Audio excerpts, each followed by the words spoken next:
कैसे ना बोले, चुप कैसे रहे। ओ तेरे हाथों की मेहंदी ये हमसे कहे, चूड़ी कैसे ना बोले, चुप कैसे रहे।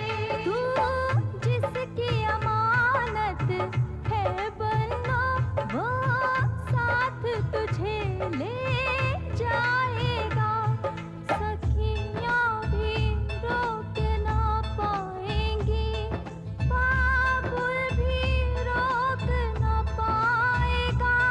ओ शगना वाली रात आ गई, कुएं की बारात आ गई।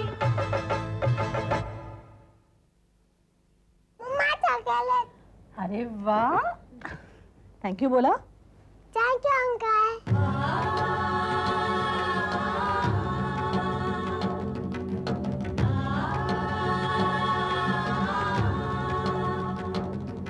बेटा, हम आपके लिए खिलौने भी लाए हैं। अरे वाह।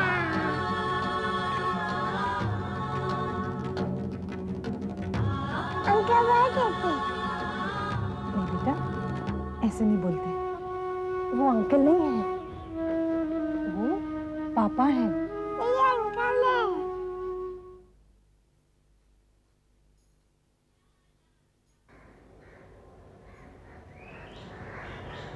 क्या हुआ गुड्डी, तुम यहाँ क्यों आ गई? बस यूं ही, यहाँ कुछ अच्छा लग रहा है।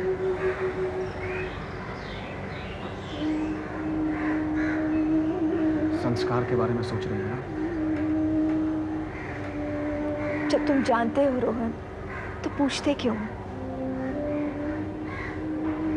एक बात बोलूं, छोटी छोटी बातों को दिल से नहीं लगाते।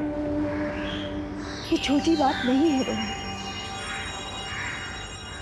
तुम्हें पापा या डैडी कहने के बजाय वो जब तुम्हें अंकल कह के पुकारता है तो मुझे बिल्कुल अच्छा नहीं लगता। गुड्डी, इसमें संस्कार का कोई दोष नहीं है। मुझे यहाँ आए हुए कुछ ही दिन तो हुए हैं। एक तरह से मैं उसके लिए अजनबी हूँ, और बच्चे किसी भी अजनबी को अक्सर अंकल कह के ही पुकारते हैं। लेकिन मैं तो उसके लिए अजनबी नहीं हूं ना रोहन। मैं तो यहाँ हमेशा से रहती हूँ। वो मुझे माँ क्यों नहीं कहती?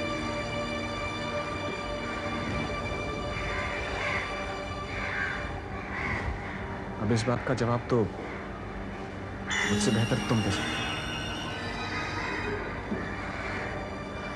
हो। मैं तो सिर्फ इतना कहूंगा कि बच्चे वही करते हैं जो उन्हें सिखाया जाता है।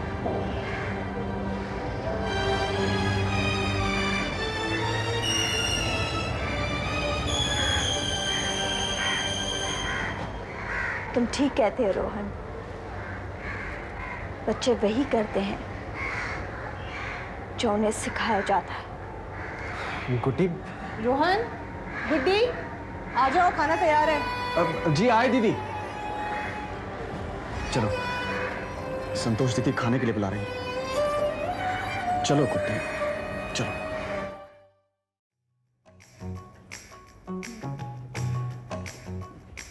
दीदी, ये तो आपने बहुत अच्छी बनाई है। ऐसा लग रहा है कि दूध में चावल नहीं, सिर्फ बादाम और काजू डले हैं। तोते, तू थोड़ा कम ही खाना, वरना और मोटी हो जाएगी। बिल्कुल ऐसे। दीदी देखो ना, बोला ना ऐसे कुछ। क्या देखूं? एक दिन की बात हो तो समझाऊंगी, लेकिन खाना खाने बैठी तुम लोगों की महाभारत शुरू हो जाती है। कौन से कांटे लगे हैं इस टेबल में? दीदी, वो क्या है ना, जब तक ये दोनों झगड़ ना ले, इनका खाना हजम नहीं होता। बंटी, तेरा खाना हजम हो जाता ना इंदर से फोन पे बात करके। तू तो ऐसे बोल रही है जैसे तू सगाई के पहले हम लोग से झगड़ा ही नहीं करती थी। तू भी तो क्या करती थी ना हमसे झगड़ा। अरे तोते, तू समझती नहीं है, ये आजकल समझदार होने की प्रैक्टिस जो कर रही है। मुन्नी, मुन्नी, देख मैं तुझे कह रही थी चुप कर। मैं तुझसे बड़ी हूँ। क्या बड़ी? क्यों झगड़ा कर रहे हो? हाँ? अब मुझसे क्यों कह रही है? इसे कहिए ना, हमेशा चिढ़ाती रहती है मुझ। ठीक है, जब इसकी सगाई हो जाएगी ना तब तू भी इसे चढ़ा। हाँ हाँ चिढ़ा लेना चिढ़ा लेना। मुन्नी चलो खाना खाओ, बैठो खाना खाओ। लेकिन दीदी ये चुप, संस्कार को खाना खिलाओ और खुद भी खाओ। चलो बैठो। बंटी तू खा रही है कि नहीं? ठीक है। अरे आओ, खाना ठंडा हो रहा है। गुड्डी जरा संस्कार को खाना खिला देना, ये लोग तो झगड़ती रहेंगे। ठीक है। आइए सब मिल के खाना खाएंगे। हाय जीजू। हेलो। हाँ, संस्कार अभी खीर खाएगा। खाना खाया संस्कार ने? ये लो। मेरी मम्मी खिलाएगी मेरे को। बेटा, मैं भी तो तेरी मम्मी हूँ ना। मेरी गुड्डी आती है।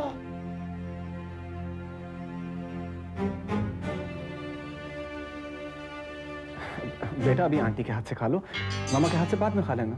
नहीं खाऊंगा। गुड्डी, गुड्डी, अरे क्या हुआ? गुड्डी कहाँ चली गई? कुछ भूल गई होगी शायद, मैं देख के आता हूँ।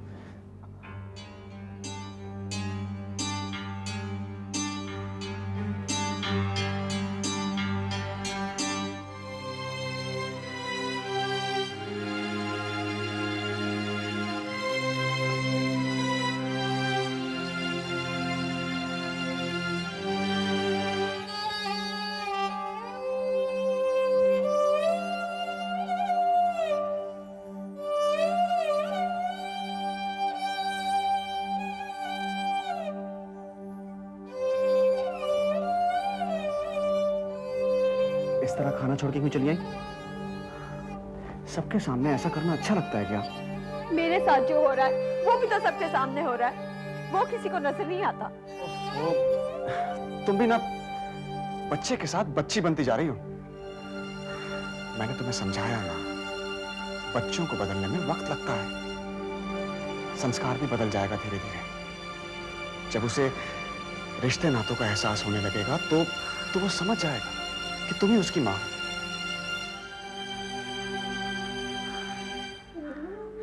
पता नहीं वो दिन कब आएगा। आएगा, बहुत जल्दी आएगा वो दिन, तुम देखना। चलो अब खाना खाने नीचे चलो प्लीज।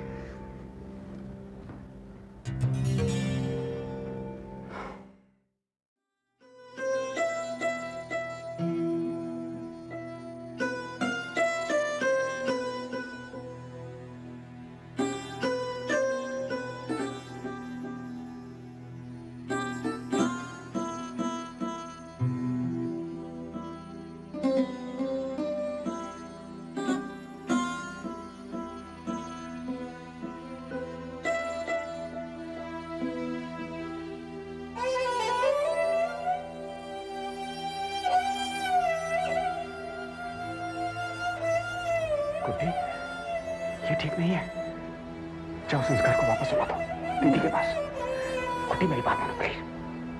गुड्डी, गुड्डी, गुड्डी, ये क्या पागलपन है? इस तरह सोए बच्चों को लाने से क्या ये तुम्हारे पास रह जाएगा? आंख खुलते ही भाग जाएगा दीदी के पास। मैं जाने दूंगी तब ना।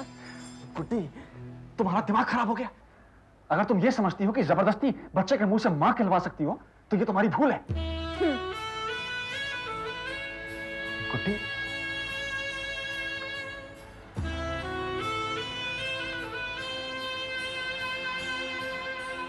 गुड्डी, तुम्हारी हरकतों का कहीं यह अंजाम ना हो कि तुम हमेशा के लिए अपना बच्चा खो बैठो। रोहन, ये तुम क्या कह रहे हो? मैं सच कह रहा हूं। जो आज तुम अपने दिल में लगा के बैठी हो कि एक दिन हमारा बेटा तुम्हें मां कहेगा, मुझे बाप कहेगा, तो तुम्हारी ये उम्मीद जिंदगी भर पूरी नहीं होगी। हमारा बेटा हमें ख्वाबों ख्यालों में भी मम्मी पापा कह के नहीं चुप पुकारेगा। करो रोहन, चुप करो। और कुछ मत बोलो।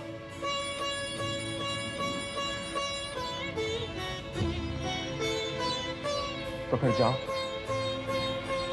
जिन हाथों से संस्कार को उठा के लाई हो उन्हीं हाथों से उसे दीदी के पास छोड़ा। Rohan, please please.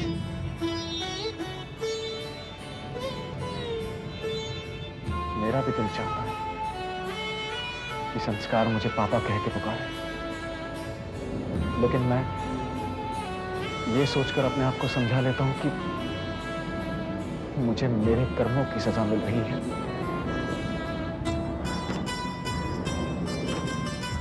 सच तो यह है गुड्डी कि तुम्हें तुम्हारे बेटे से मैंने दूर किया है। इसकी सजा संतोष दीदी को मत दो।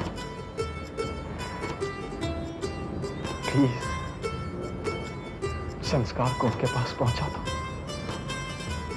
प्लीज।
मुझे माफ कर दो गुड्डी।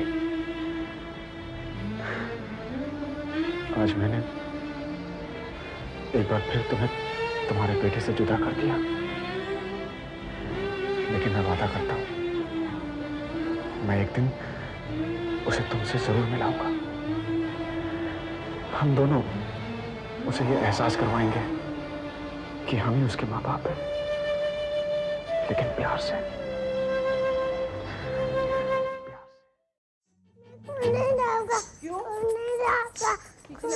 स्कूल आना है, रोज स्कूल आना होता है। हाँ? अरे संस्कार। दीदी रहने दो ना, नहीं जाना चाह रहा है तो ठीक है ना दीदी। एक दिन स्कूल नहीं जाएगा तो क्या बिगड़ जाएगा? गुड्डी तुझे पता नहीं, इसका ये हर रोज का नाटक है। चलो कार में बैठो। दीदी रहने दीजिए ना, आज पहली बार बेटा माँ के लिए लगा है। गुड्डी तो मैं क्या मना कर रही हूँ, आज इसे स्कूल जाने दे, नहीं तो आदतें बिगड़ जाएंगी भाई साहब। दीदी इसकी आदतें वैसे भी बिगड़ी हुई है। माँ को माँ नहीं कहता और बाप को बाप नहीं कहता।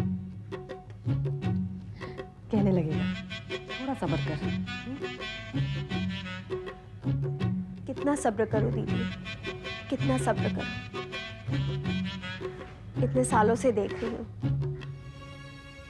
लेकिन देख रही हूँ कि दिन ब दिन मुझसे दूर ही होता जा रहा है।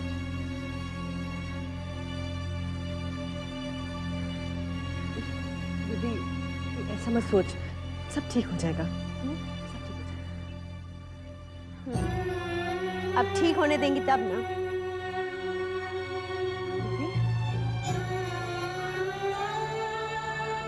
ये क्या कह रही है तू? हाँ दीदी मैं ठीक कह रही हूँ।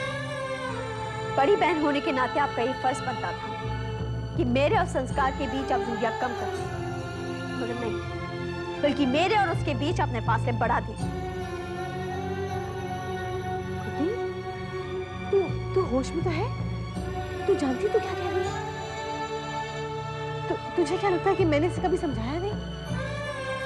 मैं इसे 1000 बार समझा चुकी हूँ कि तू इसकी माँ है, लेकिन गुड्डी अभी छोटा है, समझता नहीं है। अगर नहीं समझता तो कान पकड़ के खींचिए, तो थप्पड़ मारिए, अपने आप समझ जाएगा। लेकिन नहीं, आपको तो डर है, अगर ये मुझे माँ कहने लगेगा फिर आपका क्या होगा? आप किसे अपना बेटा कहें? क्योंकि आपकी अपनी तो औलाद कभी होगी नहीं। गुड्डी, ये क्या बकवास कर रही हो दीदी के सामने? तो चुप रहो रोहन, आज मुझे कहने दो। खबरदार, जो एक भी लफ्ज मुंह से निकाला था। रोहन, इन्होंने हमसे हमारा बेटा छीन लिया और तुम कह रहे हो कि मैं चुप बैठूं? नहीं रोहन नहीं, आज मैं इन्हें बता देना चाहती हूँ। इन्होंने मेरे अरमानों का गला घोटा है, मेरी ममता का खून किया इन्होंने।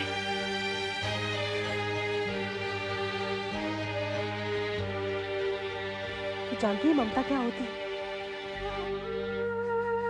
उस वक्त कहाँ थी तेरी ममता जब इसे जन्म देने से पहले तू इसे मार देना चाहती थी?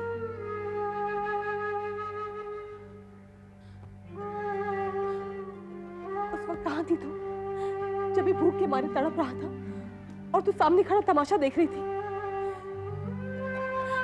उस वक्त कहाँ थी तेरी ममता गुड्डी जब इसके मासूम होंठ तुझे माँ बोलने के लिए खुले थे और तूने इसे ठोकर मार दी थी?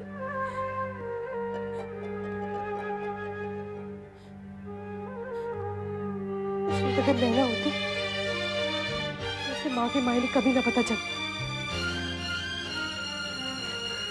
जब जन्म देने से ही रिश्ता नहीं बन जाता गुड्डी, उन्हें सींचना पड़ता है। संस्कार भी मेरी छाती से लगकर आज इतना बड़ा हुआ है। रात रात भर मैं जागी हूँ उसके लिए। उंगली पकड़ के चलना मैंने उसे सिखाया। तूने तो कभी उसे माँ की नजर से देखा तक नहीं, तो तू ये ममता की दुहाई किस लिए दे रही है? इसलिए कि मैं मेरे बेटे को ऐसी औरत के साए में पलते हुए नहीं देख सकती जो खुद बांझ हो।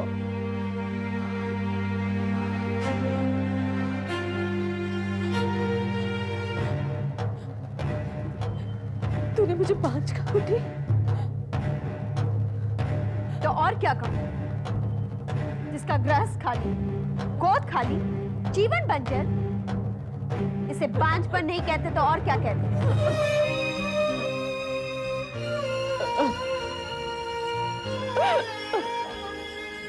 मम्मा क्या हुआ? हाँ? क्या हुआ? और हाँ, मैं आपको और एक बात कह देती। मैंने आपको अपना बेटा इसलिए नहीं दिया था कि मैं उससे नफरत करती थी, बल्कि इसलिए दिया था क्योंकि मुझे आप पे तरस आ गया था कि पति के होते हुए भी विधवा की जिंदगी जी रही थी आप। बस कर गुड्डी, बस कर। अब मेरी आंखों में इतने आंसू नहीं बचे जो तेरी जातू का दुखड़ा बयां कर सके। तुझे अपना बच्चा चाहिए था ना, ये ले तेरा बच्चा। संस्कार, आज से मैं तेरी माँ नहीं हूँ, ये तेरी माँ है और ये तेरे पापा। और आज के बाद अगर तूने मुझे माँ कहा ना, अगर तूने मुझे माँ कहा तो मैं तेरी जान ले लूंगी।